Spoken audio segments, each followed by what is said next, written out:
Bonjour à tous les amis, on se retrouve dans une nouvelle vidéo, mais avant de démarrer, je vais vous parler du petit boîtier Carly, qui est un logiciel de diagnostic, très bon prix. On a déjà fait un petit test sur le Mercedes ML, et aujourd'hui, avant de démarrer cette vidéo, on va faire le test sur l'Audi A4 de Maeva. Donc on va la sortir et on va brancher le petit boîtier.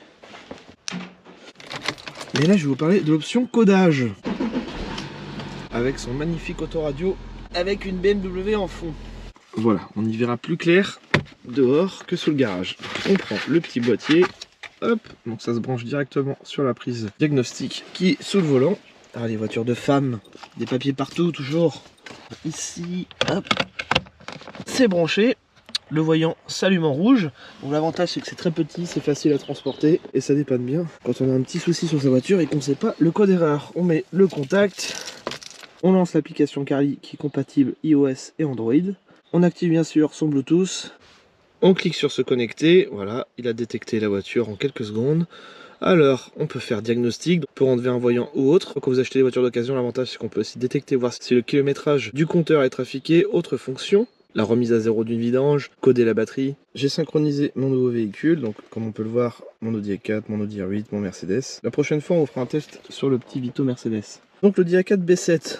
Diagnostic, donc il faut rentrer dans le calculateur que l'on veut, donc par exemple ABS, anti-patinage, boîte de vitesse, gestion de batterie, système anti-démarrage et bien d'autres. Donc ça permet de faire un peu ce que l'on veut. Par exemple si on fait de la mécanique, faire du codage avec des injecteurs ou alors tout simplement personnaliser sa voiture, même désactiver des fonctions comme par exemple le start and stop. Donc là on est en train de scanner la voiture. Bon, pour le coup, j'ai pas grand chose à coder sur cette voiture. On avait déjà tout désactivé, c'est-à-dire les ceintures, quand on les enlève, il faut pas que ça sonne. On va lui faire un diag du coup. 3 problèmes trouvés. Niveau moteur, déjà. Transmission, tout est ouvert. Donc, ce qui est bien, c'est qu'on a le code référence pour trouver la panne. Capteur de pression de carburant. Problème important. Alors, le P00 machin. La pression du système de carburant est trop élevée. Faut préciser qu'il y a un stage 2 sur la voiture. C'est peut-être normal du coup. Ah! C'est même sûr, c'est pour ça. Et le dernier problème, trop riche. Oui, bah c'est sûrement dû au stage 2. Donc voilà, j'ai tout effacé comme ça. Moi, je vais me remettre au garage. Il y a une petite option qui est intéressante à faire. Quand on a les pare-chocs avec les veilleuses US, on peut activer les feux US avec l'application. Et voilà, on peut activer vraiment pas mal de choses. Bon, allez, on démarre tout de suite cette vidéo. Et bien sûr, tout est en description de la vidéo et en commentaire épinglé.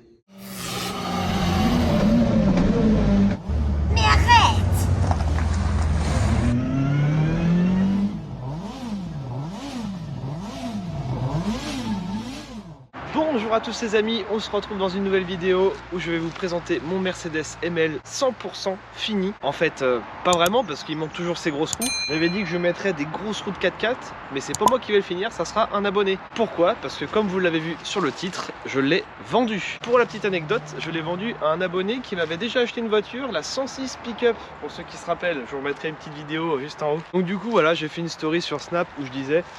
Je vais mettre à vendre mon 4x4 pour de nouveaux projets. C'est-à-dire que je vais refaire un gros projet 4x4 encore plus ouf, encore plus gros, mais avec une voiture qui a encore plus de gueule, un Hummer V8. J'ai vu plusieurs modèles qui me plaisent. Ah, le petit train qui passe. Pleine machine, hein. Mais bon, mon taxi va plus vite que ça. Donc j'ai plein de nouveaux projets pour cette année 2024, le projet RS7. Et donc forcément, pour financer plein de projets, il faut bien en vendre quelques-uns. Le 4x4 est officiellement vendu. Ça sera sa dernière vidéo. Je vais faire un petit peu de franchissement, je vais me faire plaisir, on est dans un terrain privé. On terminera sur des belles images. En tout cas, j'espère que ça vous aura plu, tout ce qu'on a fait sur le 4x4. Donc dans cette vidéo, je vais tout vous expliquer ce qu'on a fait en détail, les modifications, le prix, combien il me revient, combien je l'ai acheté, le bénéfice que je vais faire, parce que je vais tout vous dire, je serai transparent là-dessus. Donc là je le vends dans l'état, c'est-à-dire que j'ai pas encore fait la carte grise. Bon, la carte grise là-dessus c'est 550 €, donc forcément l'abonné en aura 2 à payer. Donc ça lui fera 1100 € de carte grise, je le vends à 6000 €. Ça va lui revenir à peu près à 7000, 7005 parce qu'il y a encore une petite réparation à faire niveau mécanique. C'est une des seules réparations que j'ai pas eu le temps de faire, sachant que dessus on avait quasiment tout refait à neuf. On est sur le V8 4 litres 3.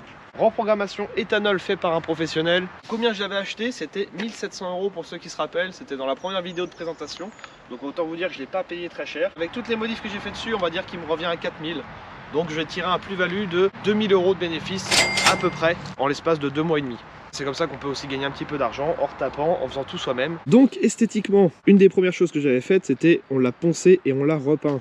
Donc la peinture, moi, ça va pas coûter grand chose. Le covering, on est sur un camouflage avec que des chutes de couleur verte. Donc ça, c'est pareil, c'était des chutes que Léo m'avait donné, donc ça ne m'a rien coûté. Tout ce qui est peinture covering, ça, on va dire que c'était 0. Donc à l'avant, nous avons un pare-buff qui m'a coûté 50 € d'occasion, qu'on a soudé directement sur le châssis. Le treuil, qui est tout neuf, qui peut tirer 2 tonnes, lui, m'a coûté 130 € sur eBay, donc avec le petit bouton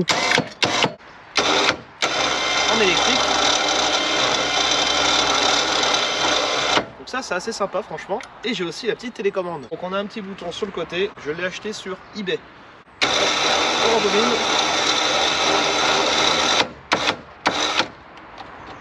Voilà, ça c'est vraiment top. On l'éteint. Ensuite, nous avons tous ces petits projecteurs. Donc on en a 2 ici, reliés directement au bouton anti-brouillard. Donc ça c'est stylé. Au tableau de bord, on appuie sur les anti-brouillards, ça s'allume, ça éclaire d'une violence. Ça coûte une quinzaine d'euros les deux, 30 € sur AliExpress. J'ai teinté les feux à l'avant comme à l'arrière, donc ça c'est du film, pareil, ça coûte pas très cher sur internet. On avait découpé sur le capot 2 vraies prises d'air pour le V8, et je vais vous dire ce qu'on a fait mécaniquement et combien que ça m'a coûté. Ça c'est des prises d'air qui viennent d'AliExpress, ça m'a coûté une quinzaine d'euros. Nous avons le snorkel, le fameux snorkel, qui m'a coûté seulement 15 €, donc ça c'est la tête, et le reste c'est un tuyau de PVC de 100, j'ai découpé dans l'aile, petit budget, relié au filtre à air. Donc d'ailleurs il y a un filtre à air sport à l'intérieur, hop, là ça passe au millimètre près avec le pare-buffle. Donc comme je disais, le V8 4 litres 3, 275 chevaux, on l'a passé au banc, donc il a même plus de chevaux que l'origine. Donc le filtre à air sport qui m'a coûté une centaine d'euros. Dessus on a fait vidange boîte, vidange moteur, on va dire que ça me revient à 200 €. On a changé les 16 bougies iridium pour l'éthanol justement, donc ça c'était assez cher, ça m'a coûté peut-être 250 € les 16, et oui il n'y en a pas 8. Le kit de vidange de boîte c'était 150 € je crois, il a exactement 248 000 km. Voilà pour la motorisation, j'avais mis des petits logos sympas. En covering aussi de couleur, le logo MG dans le milieu parce que moi il était cassé. Voilà pour la partie avant. Je lui ai acheté aussi des extensions d'aile AliExpress universelles parce que pour ML ça coûte quasiment 200 €. Moi celles-ci ce sont des trucs à 20 balles chinois et franchement elles sont top comme on peut le voir. Avec les petits rappels de vis de couleur. Voilà, donc on a dû adapter, découper. Donc une vingtaine d'euros. On a fait du coup les plastiques comme Jurassic Park, parce que le but c'était de faire une imitation de Jurassic Park, le monde perdu. Donc ça c'était vissé directement dans les portes. Ça m'a coûté une vingtaine d'euros à Brico Dépôt. Les fameux marchepieds, 150 € d'occasion sur le Bon Coin. Ils sont en très bon état, il y en avait juste un qui était un peu abîmé, je sais plus où, je crois que c'était là-bas. Ligne d'échappement pour 20 €, donc il y a une vidéo dédiée sur YouTube. Donc comme on peut le voir, c'est du fait maison, hein, mais avec la ligne d'échappement d'origine, on a récupéré les tubes. Et ça m'a coûté 20 € de raccord. Là c'est en direct, donc autant vous dire que le V8 il chante plutôt pas mal. Nous avons les grilles de fenêtre pour faire comme le film Jurassic Park. Donc ça ce sont des manches à balai de chez Action. J'en ai eu pour je crois 10 € en tout de tubes, ce qui reste vraiment pas cher. Là comme on peut le voir, les feux teintés avec le petit rappel de blanc ici. Je trouve que ça lui va à merveille en tout cas les tubes, ça fait méchant, j'adore. On a aussi fait les vitres teintées par Solar Shield. Donc on est en noir foncé même à l'avant. Le petit bidon d'essence qui m'a coûté 20 €, c'est un abonné qui me l'a vendu sur Snap. Donc moi je lui ai mis des équerres directement en dessous pour le tenir. Vrai de vrai, on peut le remplir et il peut servir. Petit logo là, 4matic parce que c'est un 4 roues motrices. Le décapsuleur comme d'habitude, avec des petits rappels sympas, le met-arrête sous le covering. On a aussi des griffes de dinosaures ici. Voilà, c'est des petits rappels qu'on voit surtout au soleil. Le logo V8 que j'ai rajouté à l'avant, avec mon logo en dessous. Des clignotants dynamiques qui défilent teinté noir. En tout cas j'adore, avec sa ligne d'échappement je trouve que ça lui fait une gueule incroyable. Nous avons aussi supprimé l'essuie-glace à l'arrière. Sur le toit je lui ai fabriqué une galerie maison, donc là il est vraiment très haut. Je sais pas si vous vous rendez compte, je me colle au 4x4. Voilà ce qui m'arrive. Donc je lui ai mis en fait une roue de secours sur le toit. Bon, c'est une roue de Audi A4. C'est surtout pour le style, hein, parce que je suis pas sûr que ça soit bien compatible. À côté nous avons du coup un bidon d'essence avec la petite caméra de recul qui est directement vissée dessus. Donc lui c'est pareil, c'est que de la déco. Hein. Donc c'est une galerie fait maison. Nous avons double bar LED à l'avant. Une petite que j'avais depuis longtemps et une grande en arrondi que j'ai racheté neuve sur eBay, 110 € je crois. Et ça du coup c'est relié en direct, pareil avec un petit bouton qu'on a découpé au niveau du volant. On a une CB, donc la petite antenne qui est de l'autre côté. Donc ça c'est un truc que j'avais depuis longtemps, ça m'a rien coûté. On est sur un ML 7 places, donc on peut rajouter 2 sièges. Bon on avait tout nettoyé propre avec l'aspirateur, injecteur, extracteur. On l'a vraiment bien rattrapé, sauf à l'arrière il y a des taches qui sont pas parties. Bon après c'est pas très grave, mais par contre il a vraiment un coffre qui est énorme. Le petit nos extincteur, le pistolet Nerf style Jurassic Park, les petites plaques à fond noir. On a mis un kit LED partout dans l'habitacle dès qu'on ouvre les portes. Voilà, tout s'allume en blanc, que ça soit à l'avant ou à l'arrière. Intérieur cuir qui est vraiment en très bon état et il est super confortable. Ce 4x4 c'est impressionnant. Et d'origine il était de couleur bleu nuit, donc franchement ça se voit pas, on dirait du noir quand on ouvre les portes, c'est nickel. On l'a aussi rehaussé et élargi. Donc cale de 2 cm sur les roues avant. Voilà, on les aperçoit ici, qui m'ont coûté 150 € sur AliExpress, donc élargi. Et à l'arrière on l'a rehaussé de 5 cm de haut, donc c'est impressionnant là comme on peut le voir, la hauteur qu'il a comparé à l'avant. Avant je comptais le faire, mais du coup bah je le vends comme ça, donc les prochains propriétaires vont sûrement s'amuser à le faire, mais c'était quelque chose à faire ça. On a des espèces de cales en fait au-dessus des amortisseurs, c'était une vraie galère, ça m'a coûté 200 € avec la taxe de douane, acheté directement aux États-Unis. Donc il y a une vidéo dédiée là-dessus, n'hésitez pas à aller voir. J'avais repeint aussi les jantes, on a changé 10 plaquettes, tout est neuf niveau frein, on a même rechangé les capteurs ABS à l'arrière, une rotule, enfin niveau méca il me revient facile en tout à 500-600 €. Je comptais lui mettre un attelage, du coup bah j'aurai pas eu le temps. Donc voilà pour la grosse présentation extérieure. Donc maintenant je vais vous montrer l'intérieur, tout ce qu'on a fait. L'intérieur il y en a aussi pour un petit billet, surtout pour l'autoradio Android. Donc nous avons le petit bouton fuck qui est juste ici, donc quand on appuie dessus, voilà, ça allume les barres LED. Le petit capteur qui coûte une vingtaine d'euros sur l'Express pour dire l'inclinaison du 4x4. Siège électrique, attention ça rigole pas. Non, niveau option il est pas mal, les 4 vitres électriques. Je lui avais installé aussi les manos qui sont ici, qui sont raccordés aux veilleuses. Donc quand on met hop les veilleuses, ça s'allume. Et là ça s'allume en bleu. Donc c'est assez stylé quoi. Hop, on éteint. On avait repeint du coup tout l'intérieur avec des petits rappels de noir et de vert. Boîte automatique et surtout son autoradio Android qui est bien intégré. Donc ça c'était pareil, c'était une galère au départ, c'était pas le bon. J'en ai acheté un à 200 €, ça allait pas. Un deuxième, un boîtier pour la fibre. Il me revient honnêtement en tout quasiment à 400-450 € juste l'autoradio Android. Voilà les petits éclairages LED un peu partout. Donc bah, je pense qu'on a fait le tour. Maintenant on va aller se promener et on va se quitter sur ces belles images. Ça sera la dernière vidéo du 4x4 avant le prochain projet. Ne vous inquiétez pas, on va acheter un truc encore plus ouf. Gros Hummer rehaussé, encore plus gros, encore plus haut. Je vous mettrai une petite photo de plus ou moins de ce que je veux. Juste en haut là. Vous allez voir, ça va être de toute beauté. Et puis bah voilà, j'ai terminé le 4x4. Maintenant je me dis, autant passer à un autre projet. Je suis pas sentimental avec les voitures. Tous les 6 mois je change. Bon pour le coup lui, je l'aurais gardé quoi, 2 mois, 2 mois et demi. Bah le temps de le retaper, puis de le revendre, gagner une petite marge dessus, comme la plupart des mécanos. Et ça me permet de réinvestir dans des nouveaux projets. Là c'est pareil, on avait refait aussi tout le tissu qui se décollait. Là on avait mis de la bombe exprès. Bah de toute façon tout ça c'est en tuto sur YouTube. Là c'était vraiment le petit récap de tout ce qu'on a fait. Le bouton anti-brouillard, quand on appuie dessus, ça allume au niveau du pare-buff. Ça éclaire vraiment très très fort. La CB qui est directement sous le siège passager. Donc quand on met le contact, je vous montre. Contact allumé. Voilà, donc là on peut capter les gens et discuter avec les personnes. Ça c'est accroché, on peut parler dedans. Clignotant dynamique. Ça, le frein à main, c'était la maladie, le bouton, je l'ai racheté en neuf, 30 €. Ce que j'adore, moi, c'est l'inclinaison des roues arrière. Elles sont légèrement en biais. Allez, je vous démarre le petit V8. On écoute ce magnifique son. Et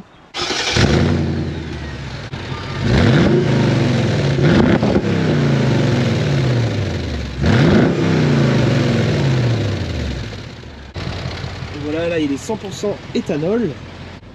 Donc si j'allume veilleuse, anti-brouillard, comme on peut le voir, les projecteurs sont allumés à l'avant. Et si je vous rajoute ça, là, la nuit, pas besoin de feu. Hein.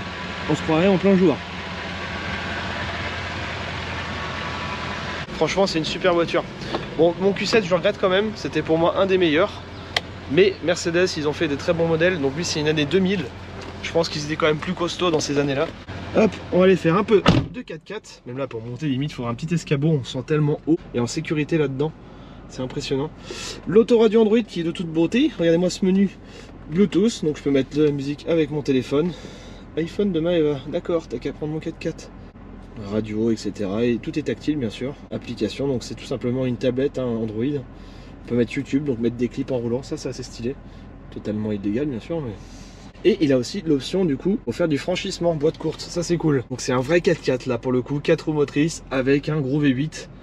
Et ça passe partout, ça j'adore. Là c'était un peu boueux par là.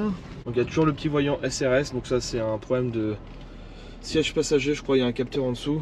Quand on met la marche arrière, hop, la caméra de recul s'active et on voit super bien comme on peut le voir.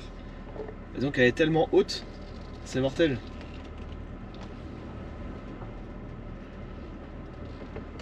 Donc voilà. Puis là au moins il y a des chevaux quoi. Avec un V8 c'est l'avantage pour s'engager. Bon alors j'avoue que les barreaux des fois c'est un peu dangereux, mais bon.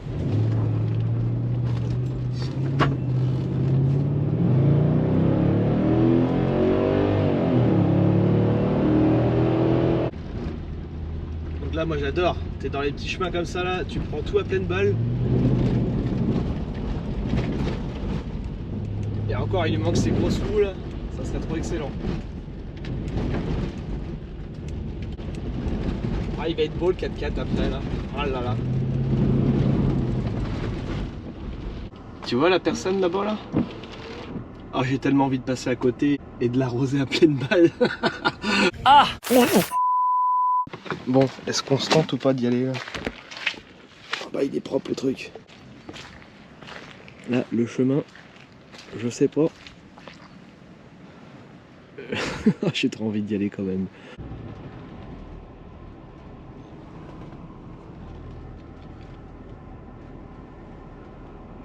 On roule sur l'eau. J'ai peur de l'eau. Ah ouais, c'est quand même bien inondé là. Donc je sais pas où je vais. Bon, il y a moyen de faire une belle photo là.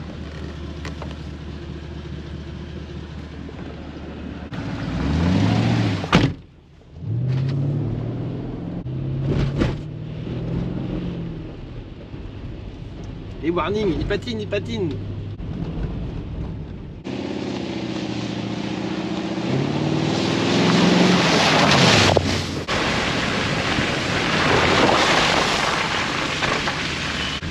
Allez, on se le tente.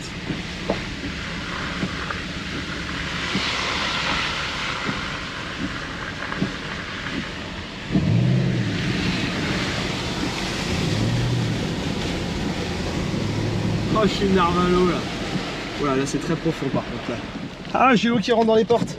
Ah, je suis un petit peu mouillé là.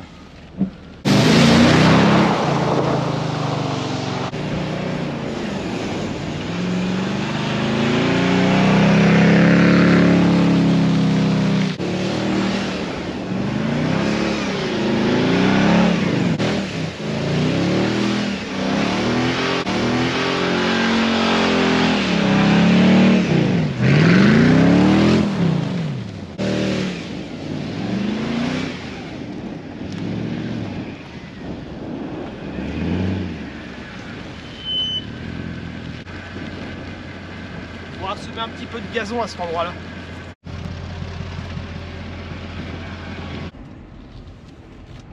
Oh, j'ai pas le temps de faire le tour moi.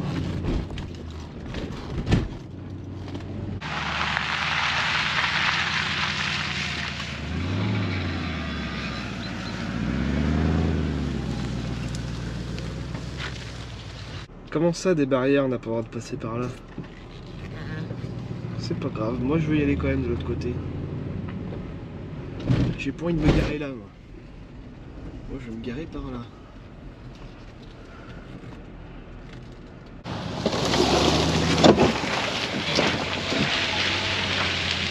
J'aime bien prendre des petits chemins boueux qui sont interdits.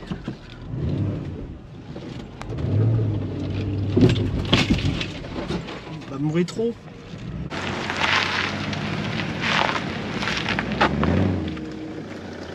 Allez, après le 4x4, le nettoyage.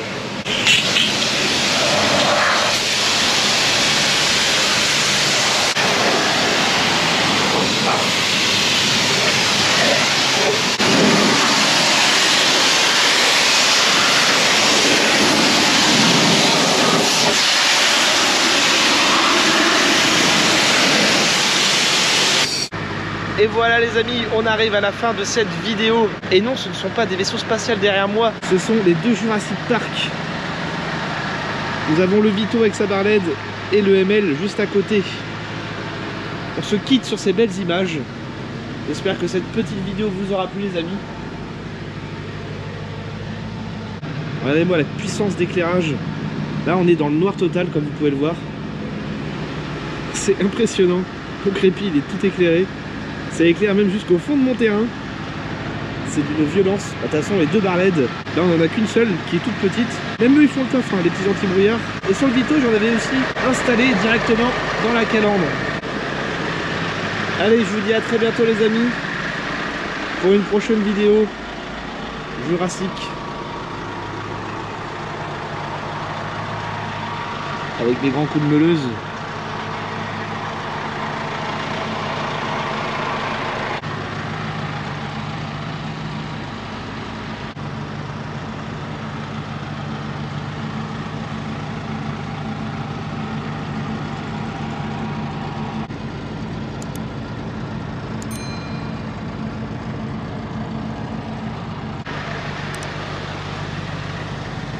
Même les éclairages de plaques